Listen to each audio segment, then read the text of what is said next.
Retired colonel Munir, एक ऐसा नाम जिसे जानने के बाद आप पाकिस्तान की खुफिया तारीख को एक नए जाविये से देखेंगे।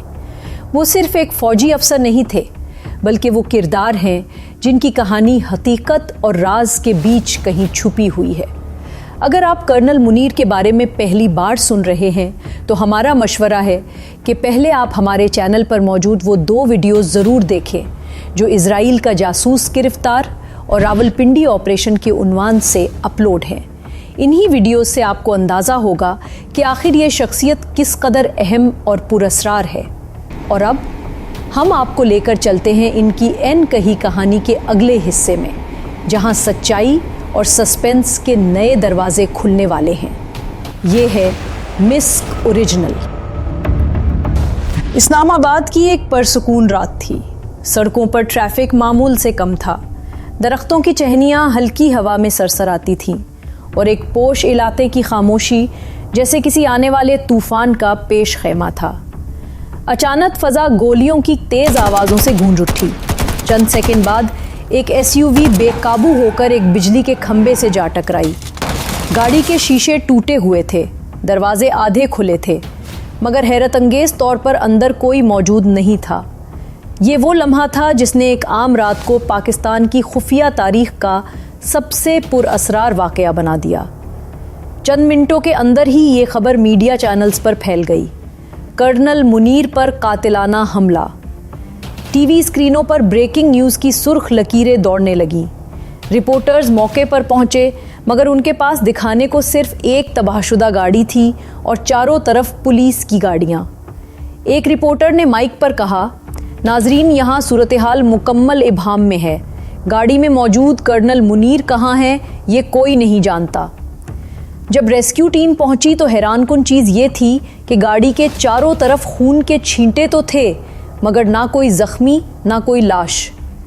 चंद ऐनी शाहिदीन ने दावा किया कि 2 निकाबपोश अफराद को जाए वकुआ से भागते देखा गया, मगर पुलिस ने ये बयान रिकॉर्ड में शामिल नहीं किया। इसी रात हुकूमत की तरफ से एक मुख्तसर प्रेस रिलीज जारी हुई। कर्नल मुनीर महफूज हैं, ये महज एक हादिसा था। लेकिन अवाम ने फौरन सवाल उठा दिया, अगर वो महफूज हैं तो वो कहाँ हैं? मीडिया के सामने क्यों नहीं आए? अगले दिन कुछ अखबारात में खबर शाया हुई कि गाड़ी का टायर फटने की वजह से हादिसा पेश आया, लेकिन माहिरीन ने तस्वीर देखकर कहा कि ये सरासर गलत है, क्योंकि गाड़ी के बॉडी पर मौजूद सुराख किसी टायर के फटने से नहीं बल्कि गोलियों के थे। ये तजाद मजीद सवाल पैदा कर रहा था, क्या ये हादिसा था या एक सोची समझी साजिश? चंद दिन बाद ऐलान हुआ कि कर्नल मुनीर इलाज के लिए बैरून मुल्क रवाना हो गए हैं, लेकिन एयरपोर्ट की कोई फुटेज सामने ना आई, ना कोई इमिग्रेशन रिकॉर्ड। ऐसे लग रहा था जैसे वो अचानक ज़मीन से गायब हो गए हों। उनकी फैमिली मीडिया के सामने पेश की गई, मगर उनके चेहरों पर खौफ नुमाया था। बीवी ने सिर्फ इतना कहा, वो ठीक हैं, हमें उन पर फ़ख्र है। ये अल्फाज तसल्ली देने से ज़्यादा एक स्क्रिप्टेड बयान लग रहे थे। इसी दौरान एक लीक शुदा खुफिया दस्तावेज़ मंजर आम पर आई, जिसमें लिखा था कि कर्नल मुनीर एक ऐसे नेटवर्क के करीब पहुंच गए थे जो पाकिस्तान के अंदरूनी गद्दारों को बैरूनी एजेंसियों खुसूसन रॉ और मोसाद से जोड़ रहा था। ये महज करप्शन या सियासी खेल नहीं था, ये पाकिस्तान की सलामती पर बराहे रास्त हमला था और कर्नल मुनीर इस हमले की तह तक पहुंचने वाले थे। कुछ दिन बाद मीडिया में ये खबर भी लीक हुई कि एक गैर मुल्की इंटेलिजेंस कॉल इंटरसेप्ट की गई है, जिसमें 2 जुमले सबको हिला देने के लिए काफ़ी थे। Munir knows too much, he must be stopped.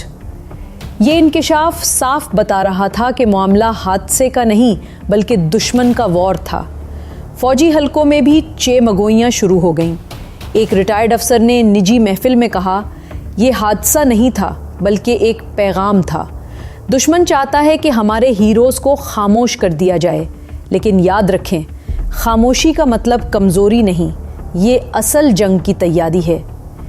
ये बात इस हकीकत को जाहिर कर रही थी कि इदारे इस वक्त खामोश ज़रूर हैं, मगर हाथ पर हाथ धरे नहीं बैठे। वो पसे पर्दा एक बड़े ऑपरेशन की तैयारी कर रहे थे। इसी दौरान एक सहाफ़ी को एक अनजान नंबर से कॉल मौसूल हुई। फ़ोन पर एक भारी आवाज़ ने कहा, अगर तुम सच जानना चाहते हो तो फला मकाम पर आओ। रात गए जब वो सहाफ़ी वहाँ पहुँचा तो एक रिटायर्ड इंटेलिजेंस अफसर उसका मुंतज़िर था। उसने एक छोटी USB ड्राइव उसके हवाले की और कहा, इसमें वो सब कुछ है जो तुम्हें सच के करीब ले जाएगा, लेकिन याद रखना ये खेल तुम्हारे तसव्वुर से भी बड़ा है। ये इंकिशाफ सिर्फ एक अफसर की गुमशुदगी नहीं बल्कि एक पूरी आलमी साजिश की निशानदही थी।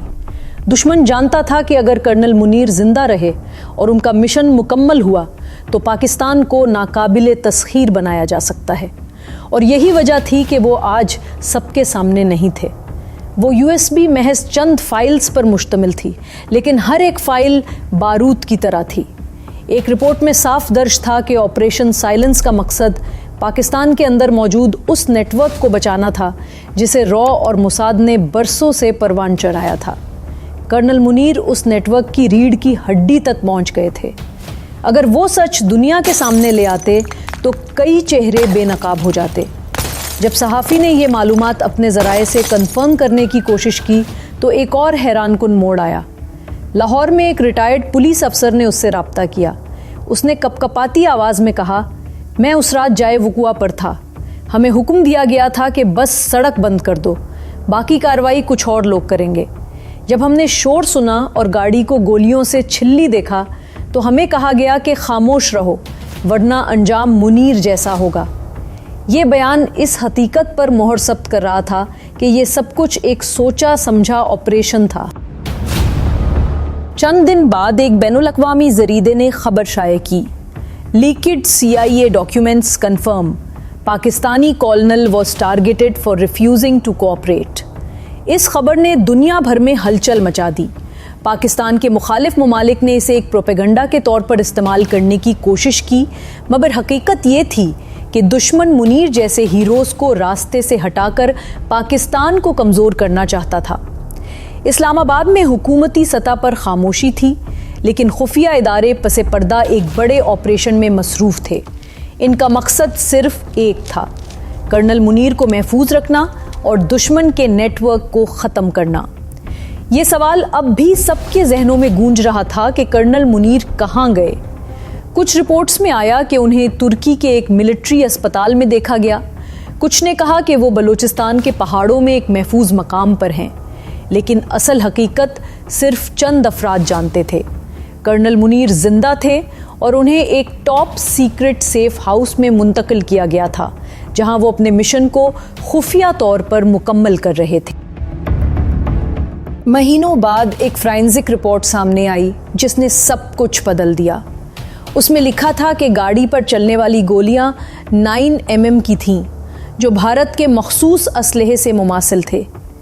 ये सबूत नाकाबिले तरदीद था कि दुश्मन ने पाकिस्तान के अंदरूनी नेटवर्क के जरिए हमला कराया। सोशल मीडिया पर एक बार फिर हंगामा हुआ। हैशटैग्स चलने लगे, मुनीर जिंदा और दुश्मन बेनकाब। लेकिन इस बार इदारों ने मुख्तलिफ हिकमत अमली अपनाई। खामोश रहने के बजाय पसे पर्दा ये पैगाम दिया गया कि मुनीर जिंदा हैं, महफूज हैं और अपनी सरजमीन के दिफा में मसरूफ़ हैं। ये पैगाम काफ़ी था अवाम को ये यकीन दिलाने के लिए कि उनका हीरो आज भी लड़ रहा है। रॉ और मुसाद का नेटवर्क, जिसे बरसों से पाकिस्तान के अंदर चलाया जा रहा था, एक एक करके बेनकाब होने लगा। कई एजेंट्स गिरफ्तार किए गए, कई फरार हो गए और कुछ हमेशा के लिए खामोश कर दिए गए। ये सब कुछ कर्नल मुनीर के फराहम करदा सुराख की बदौलत मुमकिन हुआ। लेकिन इस सब के दौरान कर्नल मुनीर का किरदार अवामी निगाहों से ओझल रहा। वो एक खामोश सिपाही की तरह अपनी ज़िंदगी दांव पर लगाकर पाकिस्तान के लिए लड़ते रहे। उनकी गुमशुदगी दरअसल एक कुर्बानी थी। अगर वो अवाम के सामने होते तो दुश्मन का हदफ बनते। पसे पर्दा रहकर उन्होंने वो सब कुछ किया जो खुलेआम मुमकिन न था। आज भी लोग पूछते हैं कर्नल मुनीर कहाँ हैं। कुछ कहते हैं वो वापस आएंगे, कुछ समझते हैं कि वो शहीद हो चुके हैं। लेकिन एक बात सब मानते हैं कि कर्नल मुनीर पाकिस्तान की गैर मरई ढाल थे। उनकी कहानी हमें ये सबक देती है कि दुश्मन हमेशा वार करेगा, कभी बॉर्डर पर, कभी मीडिया पर, कभी अंदरूनी साजिशों के ज़रिए। लेकिन पाकिस्तान के इदारे और उनके खामोश सिपाही हमेशा इन साजिशों को नाकाम बनाते रहेंगे। और असल हीरोज़ वो हैं जो अपनी पहचान छुपाकर, अपनी जान हथेली पर रखकर वतन की हिफाजत करते हैं। कर्नल मुनीर की कहानी यहाँ ख़त्म नहीं हुई, ये तो बस एक आगाज़ है। असल सवाल अब भी बाकी है, क्या वो ज़िंदा हैं या फिर वो किसी ऐसे खुफिया मिशन पर हैं जिसके बारे में किसी को खबर नहीं। अगले हिस्से में मज़ीद सच सामने आएगा और वो इंकिशाफात होंगे जो शायद सब कुछ बदल कर रख दे। इसलिए हमारे साथ रहिएगा। ये है मिस्क ओरिजिनल, जहां हर कहानी सस्पेंस और हकीकत के बीच से निकलती है। अगर वीडियो पसंद आई तो लाइक ज़रूर करें, अपने दोस्तों के साथ शेयर करें और सब्सक्राइब करके बेल आइकॉन दबाएं ताकि अगला पार्ट आप सबसे पहले देख सकें। अपनी राय कमेंट्स में लिखें, क्योंकि आपकी आवाज़ ही हमारी ताकत है।